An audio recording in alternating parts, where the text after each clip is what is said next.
Professor, thanks so much for taking the time to join us. We have been really looking forward to you ever since reading your 2023 book, which is The Left Is Not Woke. And I have a lot to ask you about that book, about your work, and how, as well, it applies to a lot of current day political debates and controversies. But let me begin by asking you this term. Yes. Can I just move in a second? You said 2023. The book did come out in English in 23, but there's an expanded edition that came out in 24. That's actually the edition. So it's in paperback in English, and it's in all the other languages it's been translated to. But I would urge people, if they're interested in reading the book, to make sure they get the English paperback. The Brazilian is fine too. Yeah, no, I read it in English, so I assume we saw that as your publication date, but I read the English version. I think the expanded one, so that's the one that interested me in talking to you. But what I did want to ask you about, especially because there's so much discussion of what woke means, what wokeism means, without a lot of people stopping to define the term, is, I went to college and law school in the late 80s and early 90s, and I think back then there were very similar debates, and this approach that we now call woke was referred to as political correctness. And then for me, it kind of morphed into identity politics, and then around the Black Lives Matter movement and the like, it really started popularizing the term woke. So I wanted to ask you, do you see those as all part of the same tradition? And more importantly, what is the coherent worldview that defines wokeism? Well, the problem is there is no coherent worldview that defines wokeism. And that's why I refuse to spend an awful lot of time defining it. In the very shortest version, my argument is that woke arises from a set of emotions that are traditionally left-wing. That is, we want to stand on the side of people who have been oppressed and marginalized, okay? And that's an old left-wing emotion that I certainly share. What I think most of the woke don't realize, and what's so confusing for everybody, is that they're actually drawing on philosophical assumptions that are very reactionary.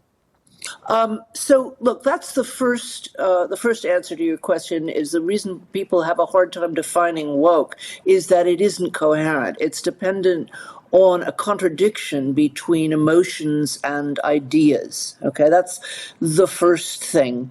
The second thing to say is that I wasn't interested in defining woke in this book. I wanted to define what left is, because I think so many people are confused about what is left in an age where so many people think that woke focus on certain questions, take the pronoun question, or the bathroom question, or things that I've been astonished to see are actually internationally focuses of political debates when we live in a world of rising fascism, rising inequality, and, things that are, to focus on things that are symbolic, strikes me at this point in time is almost suicidal.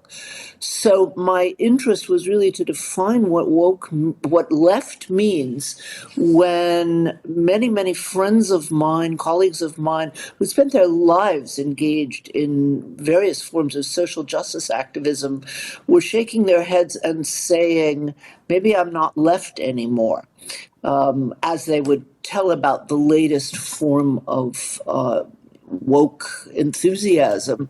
But they would only say this in private, and very small circles where people were alone and trusted each other.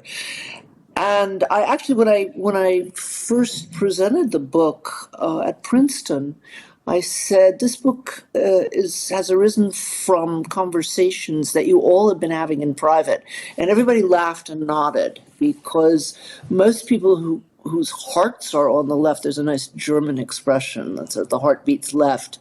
Most people whose hearts are on the left were terrified terribly afraid of criticizing it for fear of falling into the Trump, DeSantis form of woke bashing, which simply means finding an excuse to get rid of every progressive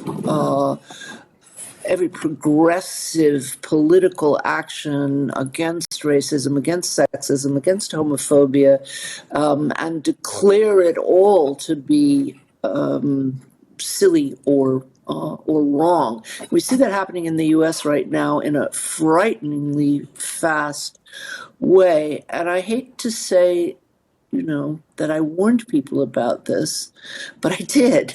And I started writing this book in 22 when it seemed to me that the left was losing steam because so many people were put off by the woke and deeply confused about what it meant to be engaged on the left.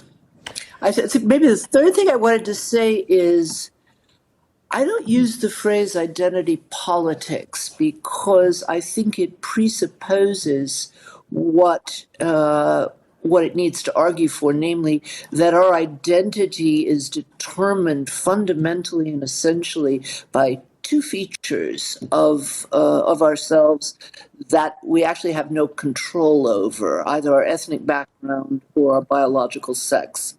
And, to call that our identity already, I think commits a complete error. I think no one really seriously, in any serious situation between human beings, or even if you're applying for a job or admission to a university or whatever you're doing, you don't describe yourself as a white man and think you're done with it.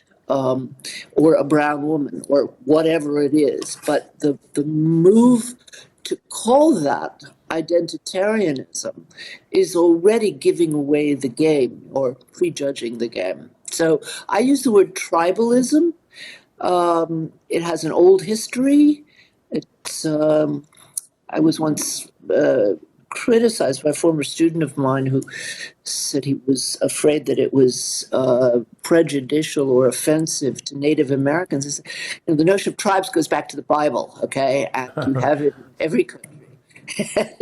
And I think it works better than talking about identities.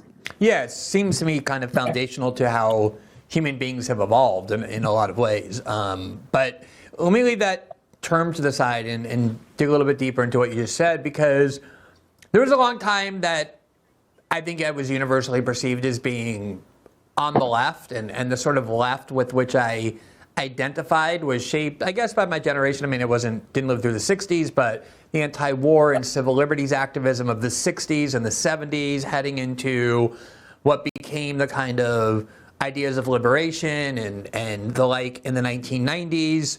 This opposition to U.S. foreign policy, imperialism, the U.S. security state. And I look at what is now called the left in the United States and more broadly in the West, and I often see not only very little of that, but sometimes an antagonism to it.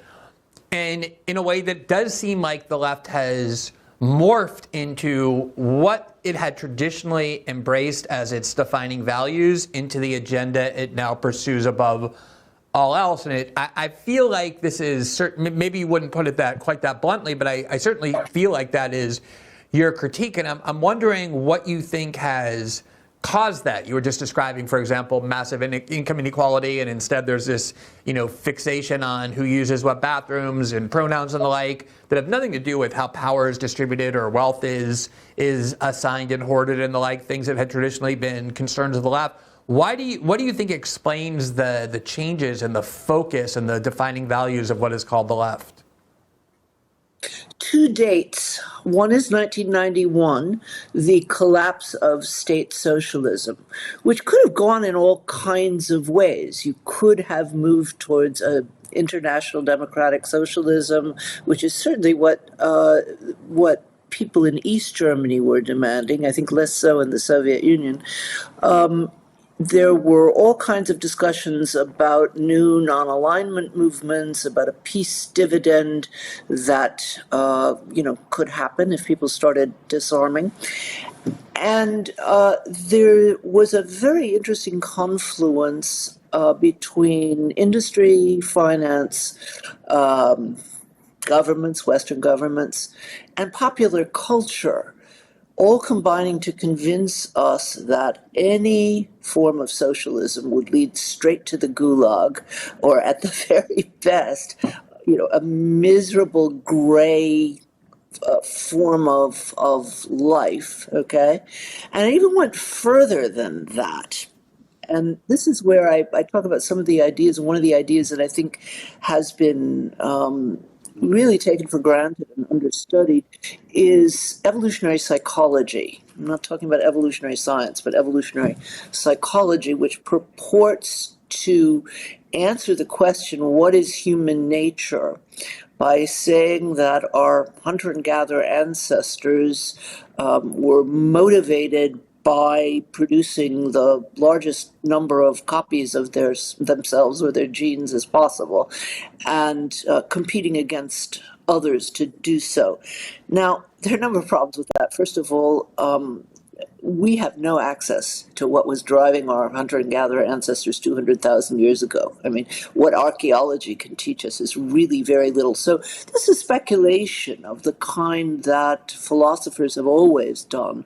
What is the original state of nature, or what's the essence of the human being? It was just dressed up as science in the 90s. It came from this earlier movement, sociobiology, which was so discredited that when it was revived, it had to use another name. And I think it's not an accident that it arose to popularity at the same time as neoliberalism was telling us that this was the only possible form of life. And so you have, I mean, I'm not suggesting a conspiracy. Things come together often without there being a big brother to plan them. But you have on the one hand, an ideology is saying we are all determined in our genes to compete with each other for power and material goods, and that's what our genes make us do. And at the same time, then, a worldview that made it look positively silly to suggest that human beings actually might be driven by the wish to live in a just society, okay, which is a premise of socialism, that this is something that actually, the human being wants to take part in. But all of those desires, not only a concrete hope for a different form of socialism, and there are many forms of capitalism, there's no reason why there can't be different forms of socialism, but not only the idea of some new form of socialism, but any form of principle that we might be motivated to act by, okay? So that was discredited, made to seem either, sort of something for old hippies or, new Stalinists. And those people whose hearts beat on the left, focused therefore on concrete questions of discrimination, usually in their own cases. Now, I'm not saying that it was wrong to fight against racism or feminism, or sexism rather, or homophobia, and I think we made some important strides in those directions. But we did lose the sense that we might all act together towards a common goal. We could at most be allies rather than having, again, a common goal for a better world. That came to seem very foolish. And the funny thing is, it came to seem like a childish wish that human beings working together could actually create a much more livable and more just world. And the serious part of adulthood, we were supposed to put those dreams aside and get down to the adult business of collecting toys. That is the newest iPhone, the best car, the whatever it was. I read about this in my book, Why Grow Up. And it's quite paradoxical. One doesn't see those things as toys. One sees them as, things that are necessary for any serious adult who wants to be part of the world. But I think all of that contributed to an ethos that, again, produced some genuine progress, but let us forget what the main goal ought to be. And I hate to say it, but I think it's we've seen the realization of that entire ethos in Donald Trump. In his second term, it was present in his first term, but it's gone absolutely crazy in this one. So that's the first date that I think is important, 1991. And I think the second date that's important is 2016. And it's important to remember that in the 2016 American election, no one used the word woke. It's very interesting. It just wasn't. I think people occasionally talked about political correctness, but nobody was talking about woke. And I think for young people who grew up in the Obama era, one can disagree with all kinds of things that Obama did, but honestly, at this moment in time, the vision of a highly intelligent person of fairly integrity, his entire family, a beautiful black family of intelligence, talent, and integrity in the White House who were even cool. Yeah, whatever you might disagree with a particular policy, it was a norm for anybody growing up in that period of time. And the idea that the arc of justice was slowly bending towards progress was something you could believe in. The idea that the arc wound up in Donald Trump, and I do mean to include his whole family. I mean, we have this saying in the U.S. that you don't have in every other country. We talk about the first family. But the difference between the Obamas as the first family and the Trumps as the first family must have been an incredible shock for anybody who grew up in that era. And that is, of course, where woke began to take over American universities. If your dog is constantly itching, scratching, or dealing with hot spots, and I, having had many dogs and having many dogs, know that that's very common to see dog experience, you've got to check out Coat Defense. It's an all-natural solution that really has been helping so many dogs. I love dogs. I value dogs. They're a central part of my life. I would never recommend a product to any of you for your dogs that I didn't use on my dogs myself and see great benefits from. And here's why this caught my attention. I've seen firsthand with my own dogs, as well as at the shelter we founded, how often dogs develop yeast infections, especially in their paws, ears, and skin folds. It's way more common than people realize. But the usual treatments like steroids and antibiotics and Citopoint and Apoquel, they might cover up the symptoms for a while. Veterinarians will prescribe them for that reason, but they don't really fix the root cause. And in some cases, they actually make things worse over time. Coat Defense is different. Their daily preventative powder works as a dry shampoo, odor eliminator, and anti-itch powder.